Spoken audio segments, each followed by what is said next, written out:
Nagpahayag umano ng pagtataka si Pangulong Ferdinand Marcos Jr. sa naging malawakang rally ng mga miyembro ng Iglesia ni Cristo or INC. Kasunod ng mga ulat na maaaring maharap sa kasong kriminal si Senator Rodante Marcoleta. Ayon kay Presidential Communications Office or PCO Undersecretary Claire Castro, nauunawaan at iginagalang ng Pangulo ang karapatan ng anumang grupo na magpahayag ng kanilang saloobin. Gayunman, sinabi niyang hindi umano maunawaan ng Pangulo kung bakit nauwi sa isang malawakang kilos protesta ang usapin kaugnay ng kinakaharap ng legal na issue ng senador. Sa kabila nito, nilinaw ng Malacanang na nananatiling iginagalang ng administrasyon ang karapatan ng mga mamamayan na magsagawa ng mapayapang pagtitipon at ipahayag ang kanilang mga pananaw. Iginiit ni Castro na ang pagsasagawa ng rally ay hindi dahilan upang otomatikong maalis o maabswelto ang sinuman sa anumang kasong kinakaharap. Ayon sa kanya, ang pagdidesisyon kung mapapawalang sala ang isang akusado ay nasa korte at dumaraan sa tamang proseso ng batas. Ang pahayag ay inilabas kasunod ng isinasagawang kilos protesta ng mga miyembro ng Iglesia ni Cristo or INC bilang suporta kay Senator Rodante Marcoleta. Sa kabila ng mga demonstrasyon, sinabi ni Castro na ang anumang usaping legal ay mananatiling nakabatay sa ebidensya at sa magiging pasya ng hukuman. Iginiit din ng palasyo na walang sinisino at walang kulay sa pagpapatupad ng batas sa ilalim ng kasalukuyang administrasyon, kasabay ng pagpapaigting ng kampanya laban sa katiwalian at mabilis na pagpapanagot sa masangkot sa kaso. Tugon ito sa pahayag ni Vice President Sara Duterte na kumukwestiyon sa pamamahala ng administrasyon at sa paggamit umano ng sistema ng hustisya laban sa mga kritiko. Can you describe what happened earlier? When did the president learn about the rally in EDSA? How did he learn about it? What was his reaction? Was he also surprised? Yung rally kaninang madaling araw ay nabigyan naman agad ng impormasyon ang Pangulo. At ang Pangulo naman ay nirerespeto ang karapatan ng bawat tao. Ang freedom of expression, ang freedom of assembly, at pero hindi kinikilala ng Pangulo ang mga pang-aabuso na may kaakibat dito. Ano pong pang-aabuso yung tinutukoy natin dito, ma'am? Maaari nating masabi kung may pang-aabuso kung nakakaapekto na sila ng ibang tao. Karapatan din naman lahat natin na galangin din ang karapatan ng bawat isa. Ano po yung instruction ni Presidente when he learned about this rally? What did he tell the people in authority? Ganun pa rin, maximum tolerance ang dapat na ipairal at makinig lang kung ano ang kanilang sasabihin, pero kung may lumalabag sa batas ay dapat din ipatupad ang batas. Pero dito po sa Malacanang, may nakita po ba tayo na dahilan para mas maghigpit ng security? Naka-heightened alert po ba yung Presidential Security Command? Nagmamonitor po ang Pangulo. Nagmamonitor po sa mga galaw, hindi para lamang sa palasyo, kundi para sa taong bayan na naaapektuhan, na naiipit sa trapiko dulot nitong rally or protesta. Does Malacanang see this as a threat, ma'am? Wala pong nakikitang threat dahil alam naman po ng Pangulo na ang kanyang ginagawa ay para sa taong bayan.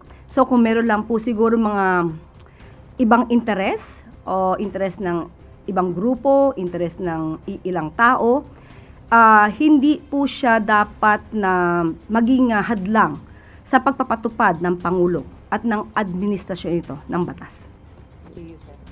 Yung sunod na tanong mula kay Katrina Domingo, ABS-CBN.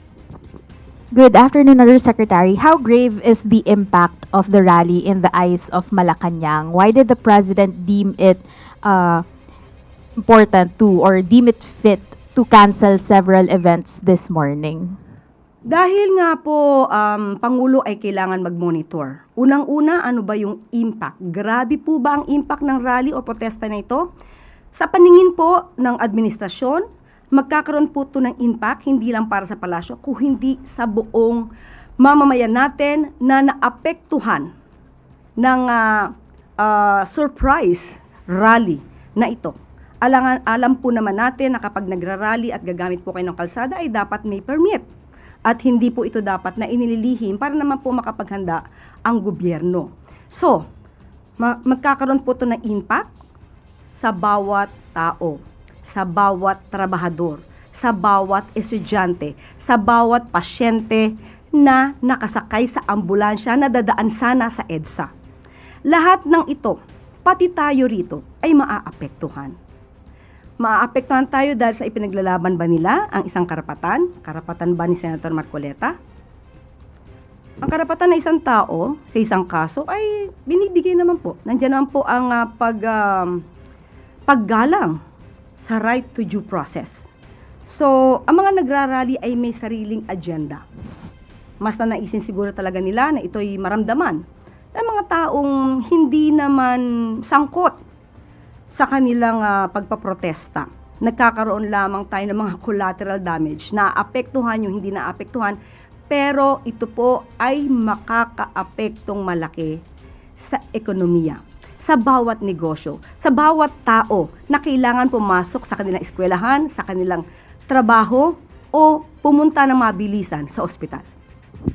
Ma'am, yung administrasyon po, paulit-ulit na sinasabi na dapat managot ang dapat managot. How will the administration hold those protesters accountable given na nagrally po sila ng walang permit and as you mentioned, marami pong naabala dahil hindi nagkaroon ng rerouting and other possible arrangements ahead of that rally?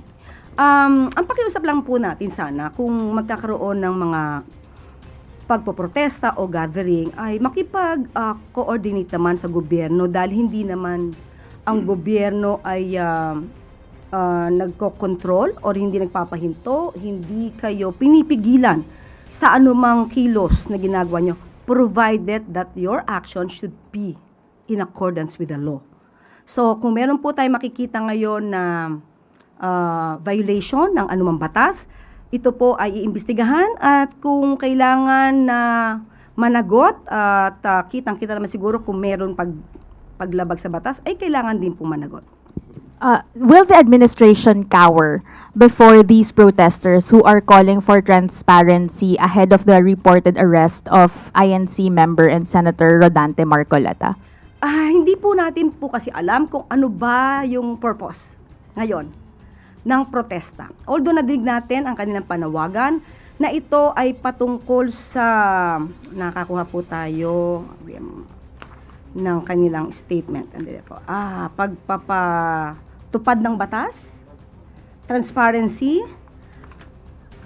may selective justice. So doon muna tayo sa pagpapatupad ng batas. Kung tayo po ay humihiling na ipatupad natin ang batas, hindi po ba dapat tayo din ay tumutupad sa batas? Tayo din ay sumusunod sa batas.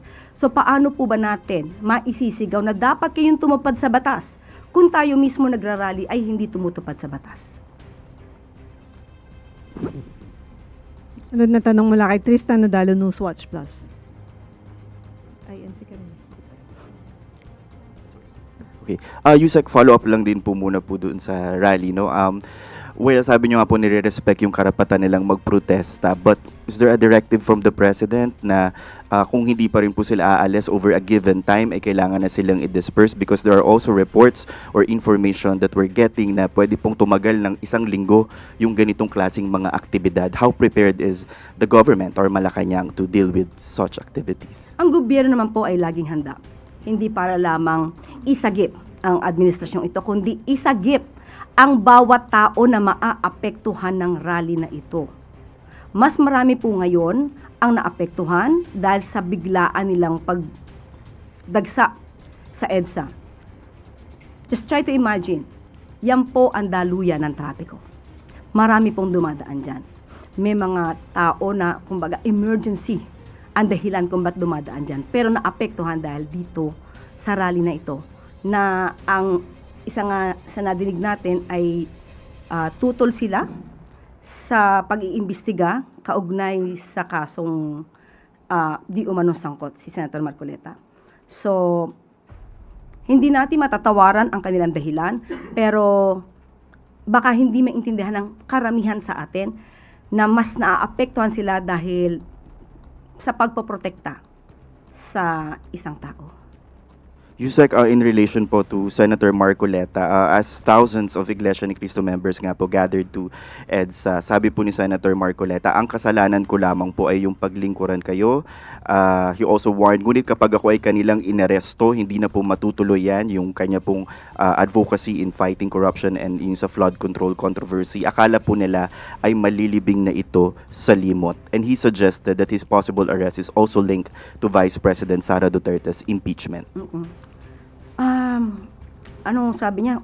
Una ay hindi na matutuloy ang kanyang pag-iimbestiga. Ano yung unang Opo, statement? kung siya daw po ay maaresto, hindi na daw po matutuloy yung kanilang investigasyon sa flood control. Yung naunang statement niya. Ang kasalanan ko lamang ay ang paglingkuran kayo, kung kasalanan matatawag yan na humarap sa kanila ang buong tapang para malaman nyo ang totoo.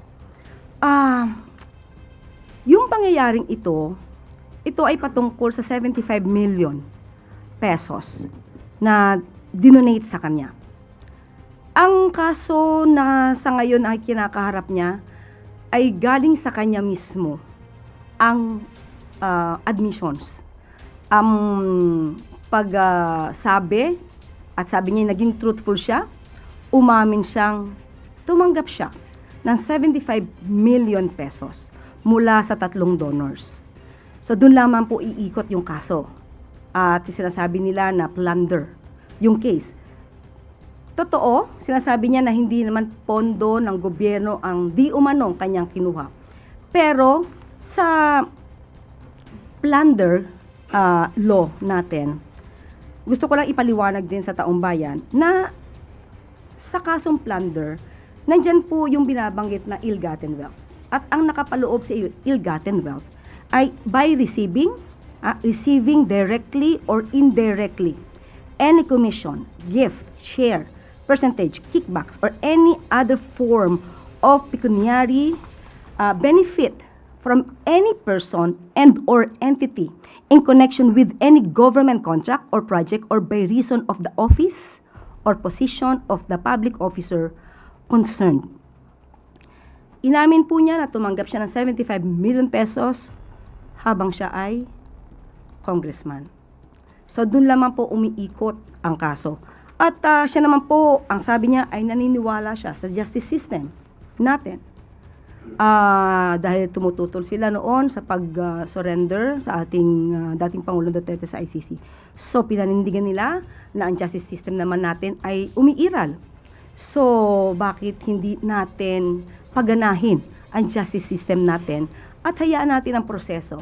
Kung ito naman po ay kanyang madedepensahan ng maayos dahil sa kanyang mga ebidensya, mas maganda po na ang hustisya ang siyang humatol, hindi sa pamamagitan ng pagrarally na naaapektuhan ang iba nating kababayan na hindi naman sangkot sa kaso na kanyang kinakaharap.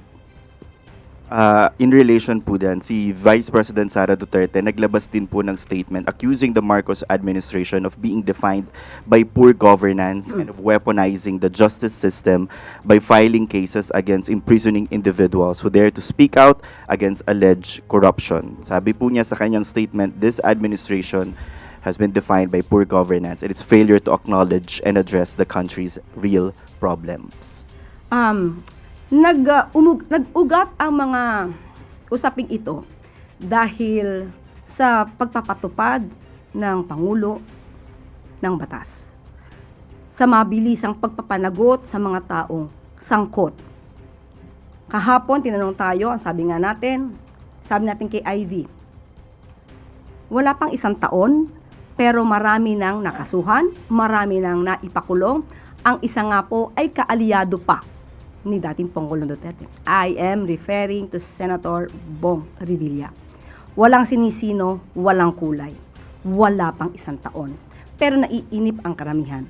Pero hindi sila nainip sa 6 na taon ni dating Pangulong Duterte na walang halos nagawang pag-iimbestiga. Ganito na po. Isang halimbawa, 2018, nandyan na rin po si Senator Marcoleta. Kanila po na kino-question, kini-criticize ang mga flood control projects noon na naging ghost projects. 2018 pa po ito. Nandiyan na rin po si Senator Marcoleta.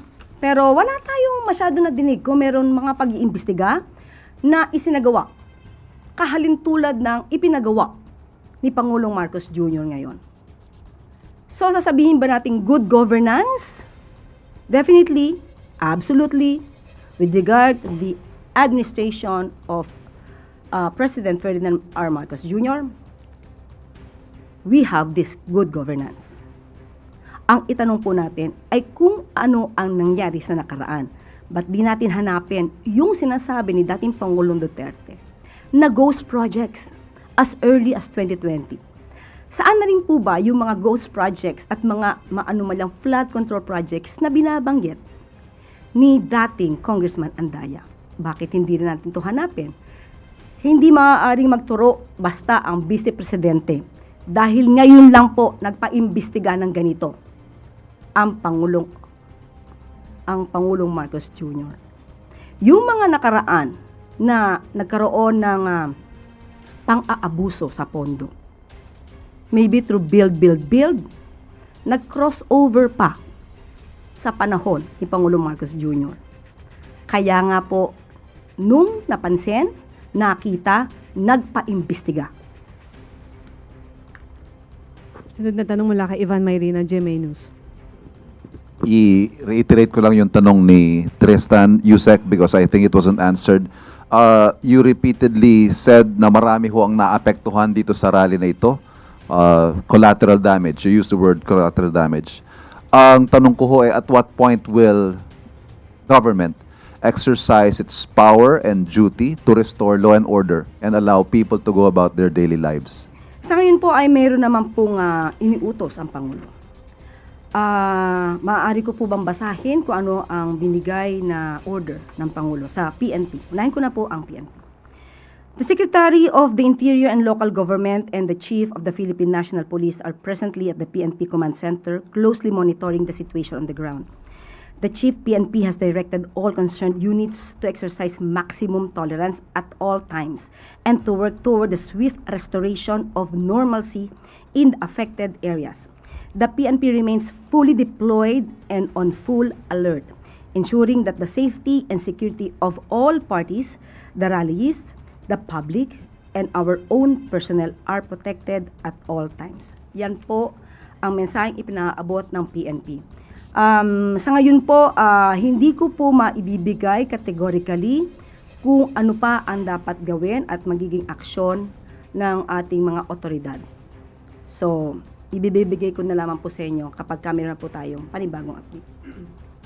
Next question, ma'am. May decision na ho ba kung tutuloy ang Pangulo sa kanyang official visit to Canada tomorrow?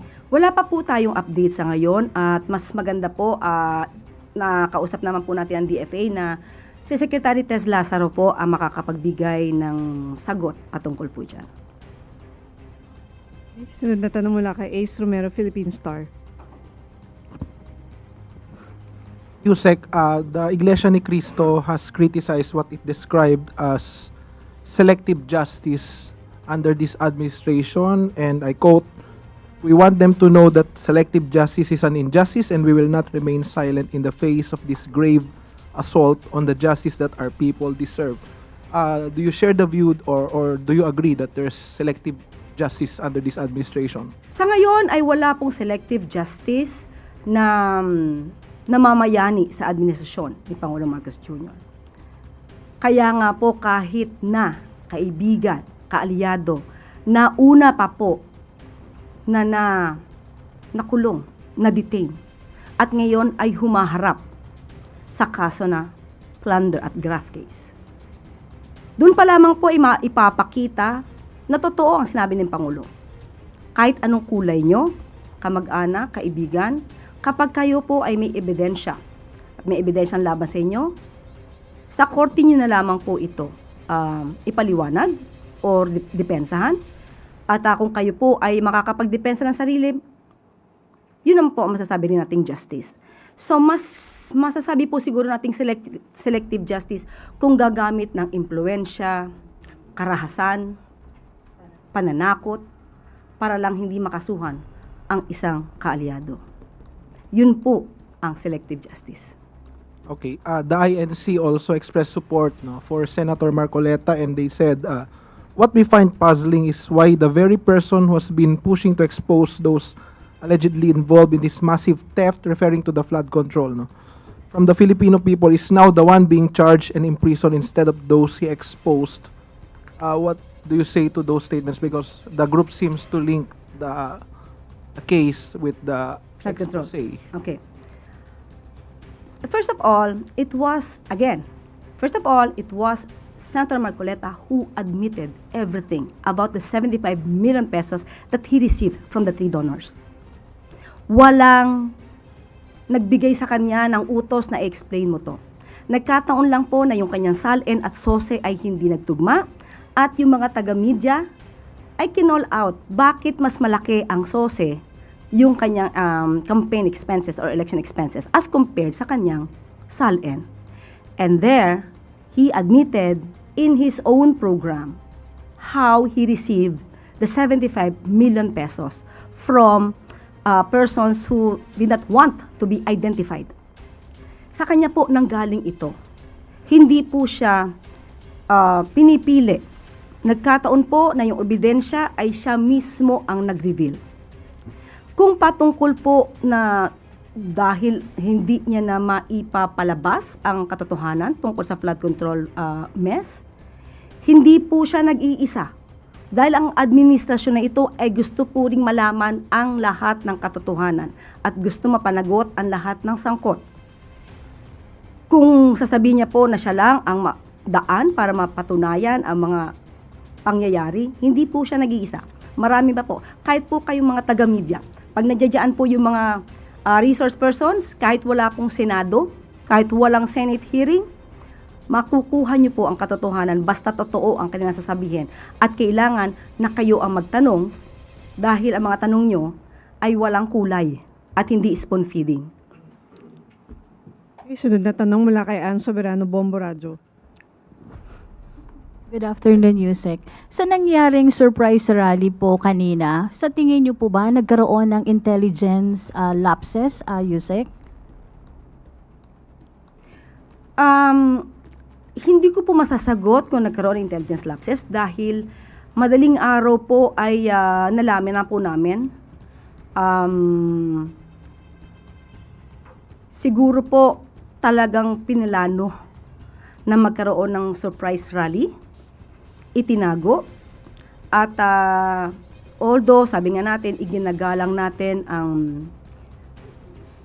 liderato ng INC, pero ang pag-admit na ito ay isang surprise rally at itinago, hindi po yun maganda, hindi siya maayos dahil hindi po siya tumutupad sa batas at hindi rin po ito gumagalang sa karapatan ng ibang tao. Ma'am, with this, tinanong ba ni Pangulong Marcos sa mga authorities kung bakit o paano nangyari na nagkaroon ng surprise at hindi natunugan ng intelligence community? Hindi ko po kasi masasabi kung ano po ang ginawa ng grupo. So kung sila pa pong grupo, hindi naman sila terorista, hindi naman sila rebelde. May kanya sila, private citizen sila, na may kanya-kanyang agenda. So kung hindi ko po masasabing hindi natunugan, hindi ko po rin masasabi kung may kakulangan, mas maganda po siguro maitanong natin ito sa ahensya, sa DILG, sa PNP. Pero ako categorically, hindi ko po masasagot kung nagkulang ba pagdating sa intelligence gathering.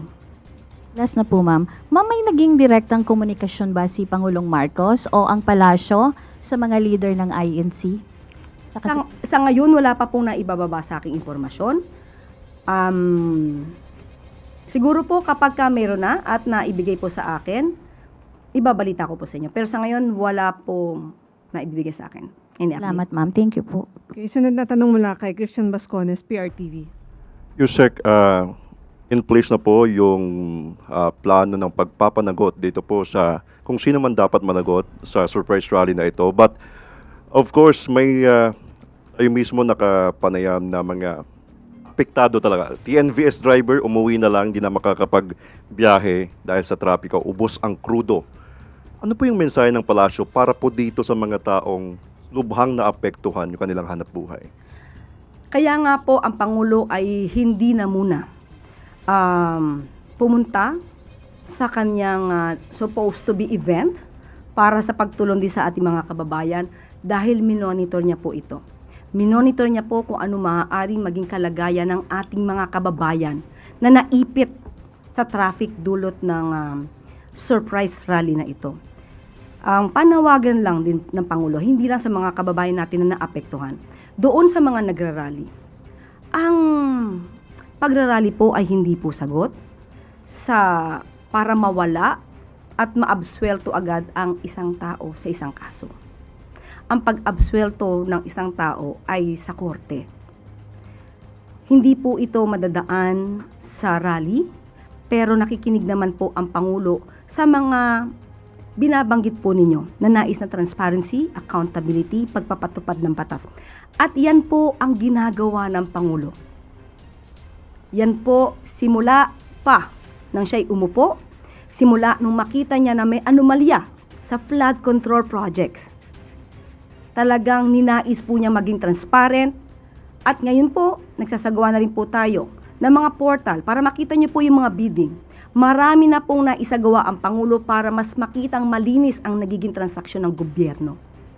So, sana po sa mga nagrarally kung ang nais lamang po ninyo ay isagip si Senator Marcoleta. Hindi sana dumaan sa ganito na naaapektuhan ang mas marami nating mga kababayan.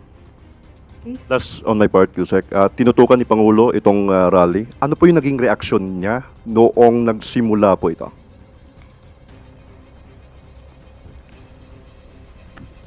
In a way, nagtataka siya. Nagtataka siya na dahil masasampahan ng kaso si Senator Marcoleta or na nasasangkot sa isang kaso sa Senator Marcoleta ay kailangan ng maglunsad ng ganitong kalaking rally ang mga kapatiran, ang ating iginagalang na mga kapatiran sa INC. But still, ang Pangulo po ay nakikinig, iginagalang sila. Ang tangi lamang niyang hiling ay igalang natin lahat yung mga naaapektuhan na dapat ay hindi naaapektuhan. Sunod na tanong mula kay Clisel Pardilla, PTV. Good afternoon po, Yusek. Yusek, House Deputy Minority Leader Antonio Tino urged Ombudsman to disclose the signed agreement for the cooperation of former DPWH Secretary Bonoan as a state witness in the flood control scam. Ganito rin po ba yung view ng Palace, so dapat po i-disclose yung agreement? Hindi po tayo makikialam kung ano po ang magiging polisiya ng Ombudsman dahil alam naman po natin to ay isang independent body. At hindi tayo manghihimasok kung ano po ang proseso na gagawin ng Ombudsman provided na ito naman po ay hindi labag sa batas. Ma'am, si Senator Lacson po, binanggit niya na co-accused si former Secretary Bonoan ni Senator Jinggoy for a non-bailable plunder case at dapat daw po he should make a restitution or magsauli ng pera. Yun din po ba yung tingin niyo dapat magsauli? Again, hindi po tayo makikialam kung ano po ang panuntunan ng Office of the Ombudsman patungkol dito. Pero before ay nadinig na rin natin ang panukala or proposal nung panahon na siya ay Secretary of Department of Justice at kinakailangan ng restitution. So, again, hindi natin alam kung ano magiging policy ng Office of the Ombudsman. Baka pareho na rin nung kanyang pananaw nung siya ay Secretary of Justice. Sunod na tanong mula kay Harley Balbuena, IBC 13. Yusek, going back on the EDSA situation and follow up on Ms. Ann's question, nakausap na po ba or may plano po kayang makipag-usap ang Pangulo kay INC Executive Minister Eduardo Manalo, who we appointed as Special Envoy to the President for overseas Filipino concerns way back 2023. Again, sorry. May plano po kayang makipag-usap ang Pangulo kay INC Executive Minister Eduardo Manalo na inappoint na po as Special Envoy for overseas Filipino concerns po regarding po sa situation sa EDSA. Wala pa pong napaparating sa atin kung ano ang balak ng Pangulo patungkol dito. Siguro dapat malaman din po natin kung mag-uusap sila kung ano ba ang hiling. Sila naman po kasi nagpo-protesta. So ano po ba yung pinaka-goal dito? Kasi kung mangyayari po ang goal ay binabatikos nila ang maaaring ikaso kay Senator Marcoleta, hindi naman po ito hawak ng Pangulo. Hindi po ito hawak ng Pangulo. Ito po ngayon ay nasa Ombudsman. So, hindi po natin makita bakit kailangan ang Pangulo ang maging subject sa kanilang rally. Nasa kamay na po ito ng Ombudsman. Sorry, hypothetical question. Is the President willing to negotiate with INC if ever they ask for any request? Or they stop the protest? Mahirap pong sagutin kasi kung di natin po alam kung ano yung i-request at kung ang i-request naman po nila ay mas makakasama sa hustisya o makakasama sa mas maraming tao. Hindi po basta-basta makikipag-negotiate ang Pangulo kung may maaapektuhan at ito naman ay labag sa batas. Okay, sunod na tanong mula kay Ivy Reyes, Bilyonaryo. Hi, Yusek. Good afternoon. Ombudsman Boyeng Remulla was here in Malacanang, as confirmed also by some of the members of his press corps present in the Office of the Ombudsman. Ano po yung naging usapan nila ng Pangulo? Hindi ko alam eh. hindi ko nakita. May nagtanong nga sa akin kanina kung dito magpe-press briefing si Ombudsman. Sabi ko, hindi. Wala akong personal na knowledge. Kung pumunta, wala rin ako alam. And with the INC saying this rally supports Senator Marcoleta, does Malacanang think such announcements of his looming arrest should be made public pa po? Kapag may warrant of arrest na siguro, kung meron man. As of now kasi, there's no case yet. There's no warrant of arrest issued by the Sandigan Bayan. So, di natin alam kung saan galing, totoo, ang dahilan ng surprise rally nila. Dahil talaga pong binanggit ito ay patungkol kay Senator Marcoleta, right? Yes, Ivy. Okay. Okay. Tanong mula kay Rafi Ayeng muna. Magandang hapon, Yusek. Yusek, dun sa 85 pesos na wage hike, na wage increase, kailan po ito napirmahan? Hindi ko po nakuha ang dokumento. Yan po ay ibinigay lang sa akin bilang good news. So, hingi ko na lang po yung dokumento at bibigyan ko kayo. Kasi po, based on the comment sa social media, yung timing po is in-announce ngayon sa kabila ng pagkakagulo sa EDSA Shrine. Kung in-announce po ito ngayon, ibig sabihin way back, nakadraft na siya. So, ibig sabihin way back, a month, ay napag-aralan po ito. Kasi hindi po ito gagawin lang ni Labor Secretary Tolentino. Kasi ito ay pinag-uusapan. Kaya nga po, Regional Tripartite Productivity Wages Board. Kasi, grupo po ito na silang magde-design. So, wag nilang bigyan ng mali siya kung ngayon in-announce. Kasi, meron mga mamabatas humihiling na itaas ang sweldo. Diba? Pag ngayon binigay at itinaas ang sweldo, sasabihin nila, tina-timing. So, hindi na natin alam kung saan tayo pupunta. And yung TUCP po, yung Trade Union Congress of the Philippines, na humihiling na dapat daw ay 200 yung taas na sahod. At sinasabi yung 85 minimum wage increase, and I quote, the increase is not only grossly inadequate in the face of the collapse in workers' purchasing power, but will even be released in tranches, forcing workers to wait months before receiving the full amount. Tayo naman po ay kumikilala sa kalagayan ng ating mga manggagawa, pero binabalanse rin po ito sa kakayahan ng ating mga employers. Mahirap po na magbigay bigla ng malaking sweldo, tapos hindi rin kakayanin ng employers. mag-lay off na employees, mas mawawala ng trabaho ang iba nating mga kababayan. Mas marami magkakaroon ng unemployment. Unemployment rate ay tataas na naman. At yung hinihingi nila na minimum wage, ito naman po ay trabaho na ng Kongreso. So sa atin po, kung ano lang po ang nakikita at na-assess ng Regional Tripartite Productivity and Wages Board, yan po ang ibinibigay. Okay. Sunod na tanong mula kay Maricel Lalili, TV5. Quick follow-up lang po. What are the deciding factors whether or not the President will push through with his visit to Canada? Hindi pa po namin napag-usapan. So sa ngayon, walang update. Siguro po, tatanungin natin si Secretary Lazaro. So, is it safe to say na for now tuloy si Presidente sa biyahe sa Canada?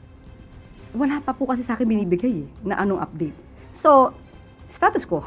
Okay. Ma'am, sorry, follow-up. Yung sinabi po ninyo kanina na managot ang dapat managot and clearly there are possible violations dun po sa rally na nangyari. Depende sa maiimbestigahan. Okay, but are you referring to the organizers of the rally, the leaders of INC? Sino po yung sinasabi natin na pwedeng managot? Depende po sa maiimbestigahan. Hindi po natin alam pa yung pinakapunot dulo nito. Sino ba yung maaaring ng gulo? Sino yung nag-cause ng trapiko at hindi makadaan yung ibang mga sasakyan. So, aalamin na lang po natin. Okay. Christian Yusores, DZMM. Ma'am, going back to the question of Ivy kanina, dahil po may ilan doon sa mga nag-protest ang nililink yung kanilang pagkilos doon sa pagsasampa ng kaso kay Senator Marcoleta. Ano po ang tingin ng Malacanang doon sa maagang pag-aanunsyo din po ng Ombudsman na sasampahan ng kaso si Senator Marcoleta, na yun ang ginagamit ngayon ng mga nag-protest na dahilan kaya sila lumabas ng kalye para kontrahin po yun? Dapat po ba na maagang nag-aanunsyo ang mga opisina ng kung sino ang mga sasampahan ng kaso? Hindi po natin hawak ang Office of the Ombudsman, kung ano ang kanilang magiging statement. Pero kung in-announce man po ito ni Ombudsman Boying Remulla, tama po ba nasagot ang rally? Hindi po ba mas dapat na daanin sa proseso? Maniwala tayo sa proseso? Hindi pa naman po nakakasuhan. Hindi po ba mas hindi maganda ang tingin or magiging tingin ng ating mga kababayan kung parang hinihiling nila na madismiss ang kaso sa pamamagitan ng pagsasagawa ng rally? Follow-up question mula kay Tristan Nodado, Newswatch Plus. Yusek Claire, balikan ko lang po yung activity sa EDSA ngayon. Does the protest today place President Marcos in a politically complicated situation since the INC endorsed his candidacy in 2022? And if hindi naman po ito nagpa-factor in, may personal message po ba si Pangulo sa mga umattend ngayon ng protesta? Ang Pangulo po ay naniniwala sa paninindigan ng INC. Ipatupad ang batas, transparency, accountability, managot ang dapat managot. At yan po yung ginagawa ng administrasyon. Kung dapat managot ang isang Senator Marcoleta na nagkataon na miyembro ng INC, hindi po ba dapat na i-push din natin yon? Dahil lahat naman tayo dito ay dapat na naniniwala sa pagpapanagot ng mga di umanong gumawa ng krimen or paglabag sa batas. Mas paniniwalaan ng Pangulo na yun ang isususog ng INC na kahit sino pa ang makasuhan. Miyembro man nila, hindi miyembro, kakulay, kaalyado, iniidolo, dapat walang ganon. Dapat pantay-pantay. At yan naman din ang gusto ng INC. Okay, Katrina Domingo, ABS-CBN. Mami earlier mentioned wala pong threat against the president that was seen by the intelligence community or his immediate security detail. Bakit po kinailangan na isarado yung ilang mga roads, bridges, gates leading to Malacanang? Para po mas maproteksyonan ang mga nandito sa loob, kasama kayo. At alam po natin na kapag kami ganitong mga klase ng rally, ano naman po ito kasama na po ito sa paghahanda. Ma'am, sorry, maproteksyonan against who kung wala naman pong threat? Hindi po natin alam kung may mangyayari dito, kung may papasok or what. So ito po ang pinaka-opisina ng ating Pangulo. So dapat din po natin itong proteksyonan. Kahit ano pang klaseng rally yan, maliit, malaki, dapat natin proteksyonan at ito po ay parte na po ng seguridad. I understand na repeatedly you have mentioned na the President understands what the rallyists are calling for. Pero hanggang kailan po mag-exercise ng caution ng administrasyon? And when do you draw the line? Kung kailan naman po ito magfa-flex ng muscle? Or is it a wait-and-see mode kung kailan sila mapapagod na until mag-disperse sila doon? Hindi ko po masasabi dahil yan po ay parte ng operasyon. So kung ano po ang gagawin patungkol dito, hindi ko po maibubunyag. Ma'am, last from my end, saan po nagmo-monitor ang Pangulo? Nananatili po ba siya dito sa Malacanang or has he been taken elsewhere for his protection as well? Nandito po sa Malacanang. Thank you po. Yusek, good afternoon. Yusek, ano po ang reaksyon ng Malacanang sa naging pahayag ni Senator Amy Marcos na ang administrasyon ay tulog at lasing sa kapangyarihan at tila nawawala na po yung focus ng administration sa mga mahahalagang issue? Napanood po natin mismo, personal, ang nasabing pagsasalita at pagtatalumpati ni Senator Amy Marcos sa INC rally kagabi. At ito po ang komento ng PCO bilang kumakalaban at lumalaban sa fake news. Namutawi kay Senator Amy Marcos ang mga salitang magpapaigting ng galit sa gobyerno. Ang paninira sa Pangulo at sa gobyernong ito. Nakakaawa ang mga obstructionist na tulad ng isang senadora. Nagre-rely, gumagamit ng fake news para makapanira lamang at para kalat ang mga ganitong klaseng maling impormasyon. Pero mas nakakaawa ang mga taong pumalakpak habang nakikinig kay Senator Amy Marcos. Dahil malamang hindi nila alam na ang mga sinasabi ni Senator Amy Marcos ay mga kwentong walang basihan. Nakakaawa dahil malamang ay hindi nila alam na sila ay ginagawa lamang mangmang. Sinabi natin na nadinig natin ang kanyang mga sinabi. Ang unang-una yung bilanggit ay wala daw pakialam ang gobyernong ito. At may binanggit pa siya tungkol sa paggamit ng illegal na droga ang gobyernong ito. Pero ang tanong natin, ngayon ay sigasig ni Senator Amy Marcos na manira sa gobyerno. Samantalang 2019 siya ay senadora na. 2016 siya naman yata ay gobernador. At kilala naman niya ang dating Pangulong Duterte. Nalaman din naman niya na nang umamin ang dating Pangulong Duterte sa paggamit ng illegal na droga. Pinaghandaan po natin talaga ito para maipakita natin kung sino ba talaga ang gumagamit ng illegal na droga sa panahon na siya ay Pangulo na. Pero sa mga pag-amin na ito ni dating Pangulong Duterte, tumahimik siya at wala siyang anumang pintas. Maliban pa dyan, bakit natin sinasabi na walang basihan ang kanyang mga sinasabi?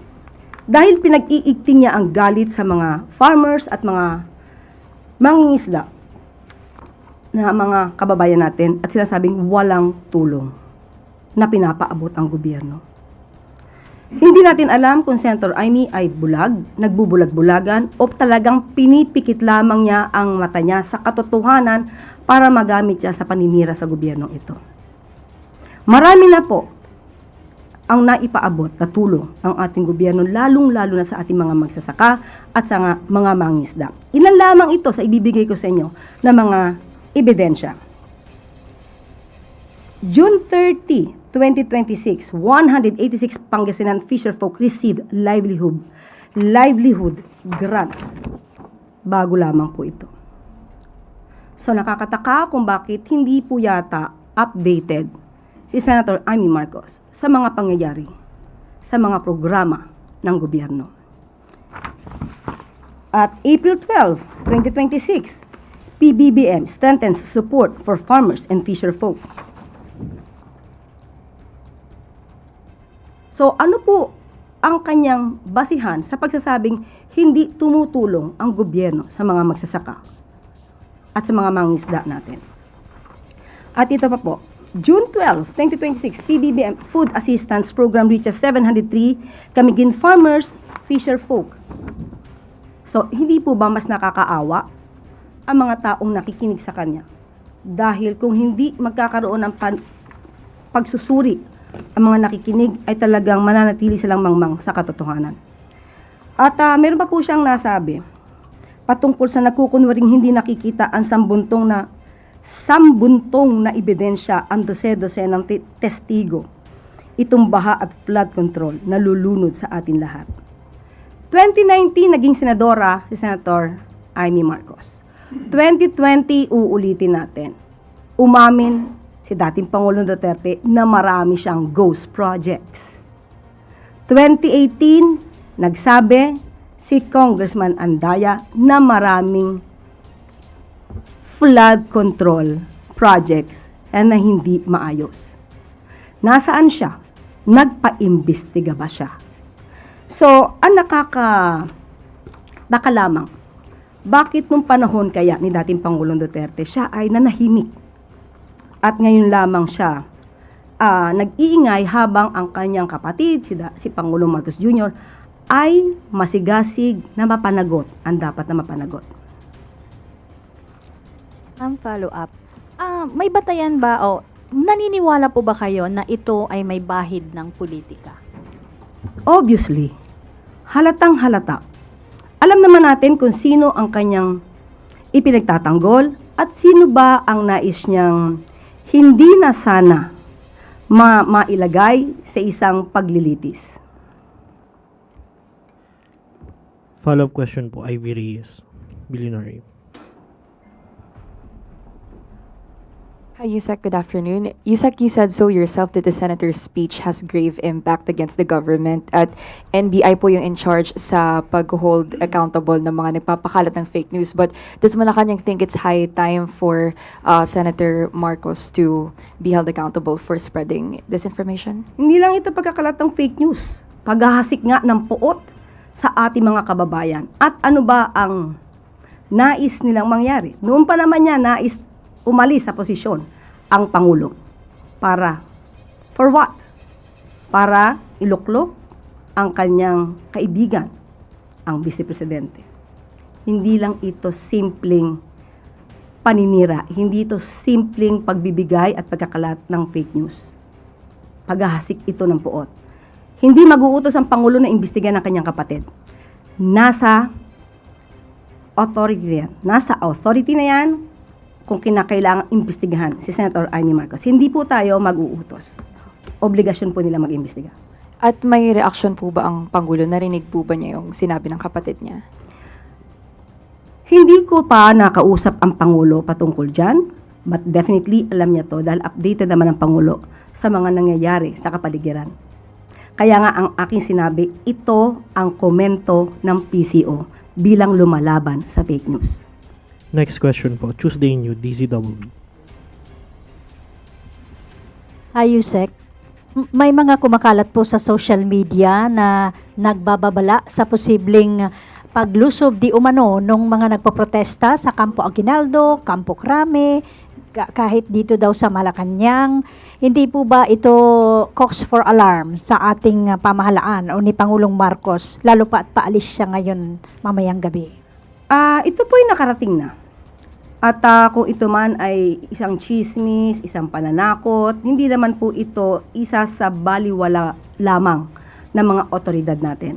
Pero ang tanong, sino ba yung lulusob?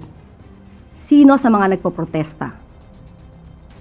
Hindi naman po siguro at ayokong paniwalaan, ayaw naming paniwalaan na ang miyembro ng INC, no? Hindi namin paniniwalaan na miyembro ng INC ang siyang gagawa nito.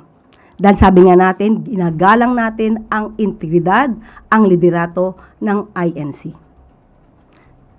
Hindi naman siguro ang purpose ng kanilang protesta ay mag-destabilize. Follow up lang po, ma'am. May direktiba po ba si Presidente hinggil sa bagay na ito sa ating mga otoridad? Sapagkat may iba rin pong grupo na nanghihikayat sa publiko na magsagawa ng sarili nilang mga protesta to the point na nagpapahiwatig ng pag-aaklas laban sa gobyerno. Hindi po ba ito nakikitaan ng Malacanang ng akto ng sedisyon? Kaya nga po sa ngayon, ang pakiusap po natin sa liderato ng INC, maging maingat din po sila at baka sila ay magamit ng ibang mga tao na ang naisin ay patalsikin ang Pangulo. Dahil alam natin ang INC ay hindi yan ang hinihimok sa taong bayan. But matagal naman na po na may nagnanais patalsikin ang Pangulo sa gobyerno, sa posisyon. So, hindi to bago. So, handa naman po ang gobyerno para dyan. Salamat. Next question po, Maricel Halili, TV5.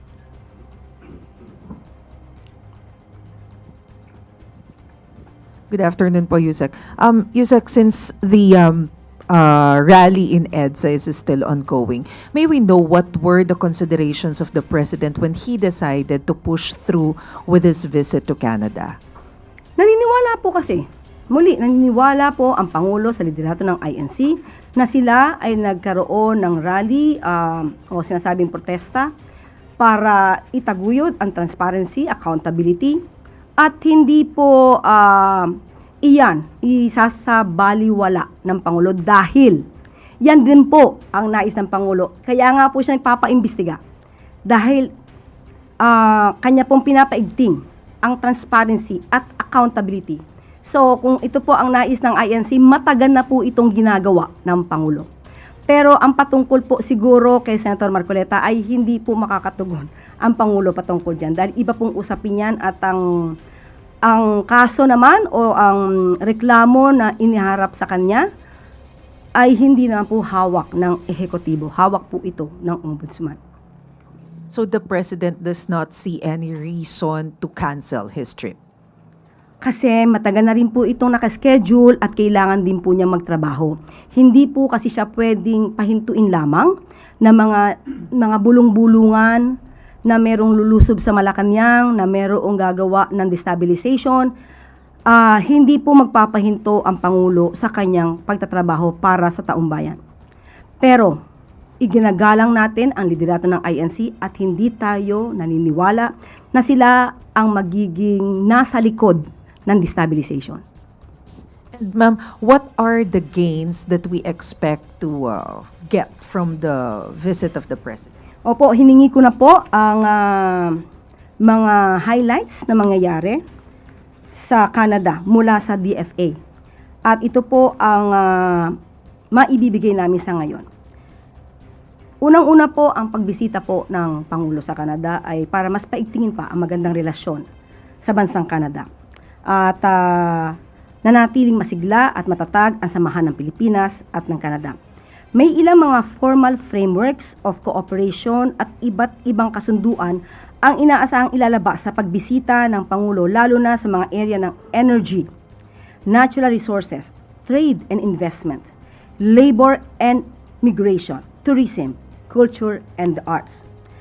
Nakatakda rin ang dumalo ang Pangulo sa iba't ibang business meetings at private sector engagement, partikular sa pakikipagpulong ng Pangulo sa economic players ng Canada sa larangan ng mining, IT, and business process management, telecommunications, nuclear energy, and financial services. So, ito po ang mga maaaring maganap sa pagpunta ng Pangulo at pagbisita sa bansang Canada. Sorry, last na lang po. Sino po yung makakasama ni Presidente papunta dun sa Canada and who will be the caretakers? Bukas po namin ma-i-announce. Rather, siguro, maybe later. Later ko ibibigay sa inyo yung mga caretakers na magbigyan ng kanilang mandato. Next question po, Samuel Medinilla, Business Mirror.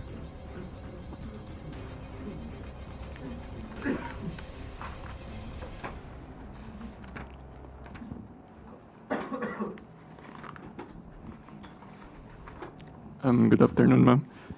Ifa-follow up lang po namin if may decision na po kaya si President Marcos dun sa if he will retain or lift the 50 pesos price cap for imported rice po.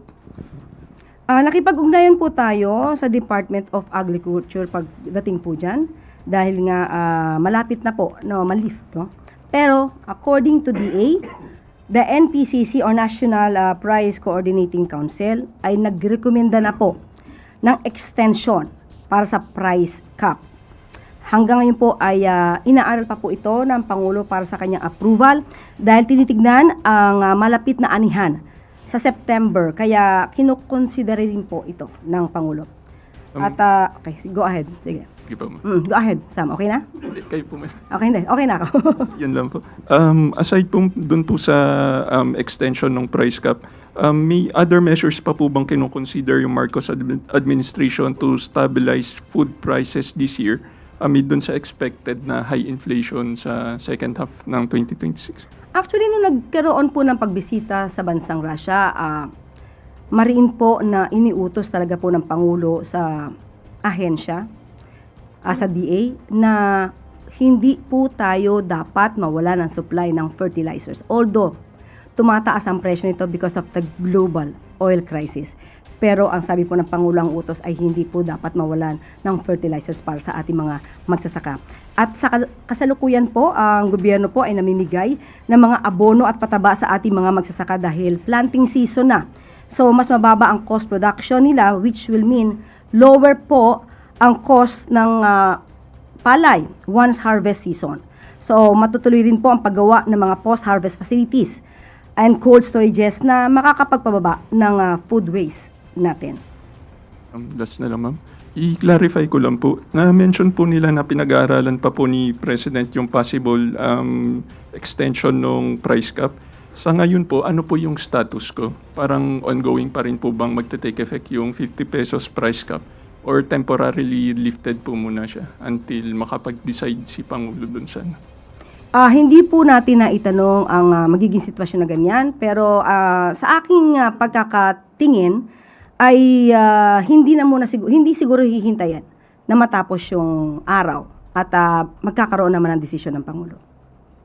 Thank you. Thank you po, ma'am. Next question po, Alvin Baltazar, Radyo Pilipinas. Yusek, good afternoon po. Yusek, anong nakikitang win-win solution ng Malacanang para the soonest possible time bumalik na sa normal yung sitwasyon doon sa EDSA?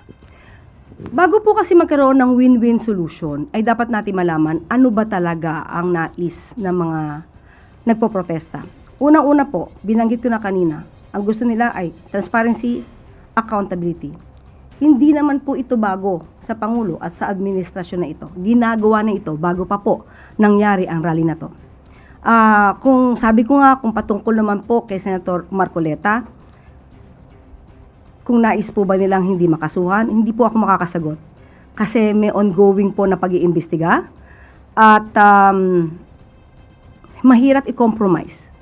Dahil kung i-compromise to ng ombudsman, mawawalan po ng kredibilidad ang ombudsman. So dapat lamang po natin hayaan ang proseso na umandar at hayaan po natin ang ebidensya ang magsabi kung dapat makasuhan o hindi. Hindi po, Yusek. Follow-up question po, Clay Pardilla, PTV.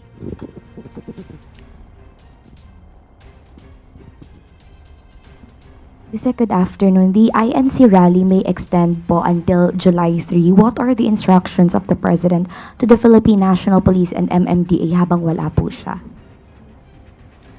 Sa ating pagkakaalam ay nabigyan na rin po sila ng permit pero may mga instructions na dapat silang sundin. Muli, ang Pangulo at ang administrasyon ay hindi kumikitil sa karapatan. Karapatang makapagsalita, karapatang magpahayag ng kanilang mga sentimiento, at karapatan na magpulong. Huwag lamang po silang lalagpas at huwag lamang po silang lalabag sa batas. At ang PNP po, ang pinapairal ay maximum tolerance. So huwag po sana nila ring i-provoke ang ating mga miyembro ng kapulisan. Next question po, Rafi Ayeng, Daily Tribune. Good afternoon po. Ma'am, marami lang po ang nagtataka na Sino-sino ba nagtataka? marami po sa over social media makikita niyo po sa mga comments, 'di ba, na why Senator Marcoleta, at ito po ang sinisigaw rin ng mga INC members na selective justice. At kamusta na po ang gumugulong bang kaso ni House Speaker Martin Romualdez na isa sa mga inaasahan nilang makasuhan? So, pag sinabi po ba natin selective justice, kasi sinasabi nila mas nauna pa si Senator Marcoleta, ibig po ba silang sabihin, okay lang na mahuli, basta pwedeng makasuhan? O mas gusto nilang wag na makasuhan? Sino daw po ang dapat kasuhan na dapat managot, ay dapat ngang managot. Pero po kasi, remember si dating Representative Saldico po kasi, unang binanggit ang pangalan ni dating House Speaker Romualdez. Pero hanggang ngayon po ay hindi pa po siya nakakasuhan ng non-bailable na plunder. Okay, ganito po yan.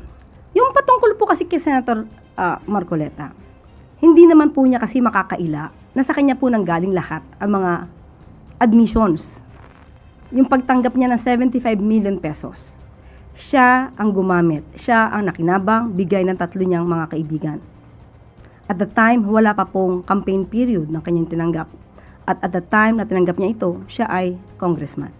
Lahat ng ito po ay hindi naman galing sa pag-iimbestiga. Lahat ng ito ay galing sa sarili niyang pag-admit, pagpapatotoo. Kaya po siguro, hindi ko po gustong maging spokesperson ng ombudsman. Dahil meron naman po silang spokesperson. Pero ang makikita lamang dito ay hindi na kailangan pang lumalim ang pag-iimbestiga sa kaso ni Senator Marcoleta. Dahil nandyan na, nalatag na, siya mismo nagbigay ng mga ebidensya laban sa kanya. Hindi po tayo ang abogado ni Senator, or rather ni Speaker Romualdez. Pero kung sinasabi nilang nahuhuli, nadinig po natin mismo si Ombudsman na kinakailangan nilang pagtibayin ang ebidensya laban kay dating Speaker Romualdez. At kung sinasabi nila na nagsalita na si Saldico, bilang abogado, kahit magsalita ng ilang beses si Saldico, pero wala sa Pilipinas. Hindi niya pinatototohanan. Wala siyang affidavit. Hindi siya natatanong. Hindi po tatayo sa korte ang ganitong klaseng pagsasalita. Kahit po nga may affidavit, gusto ko po itong liwanagin sa lahat kahit may affidavit na ibigay ang isang tao bilang witness sa korte, pero yung tao na yan ay hindi sumipot on the day of the hearing, mananatili lamang pong hearsay ang kanyang affidavit dahil hindi po magkakaroon ng pagkakataon na siya ay matanong at ma-cross-examine.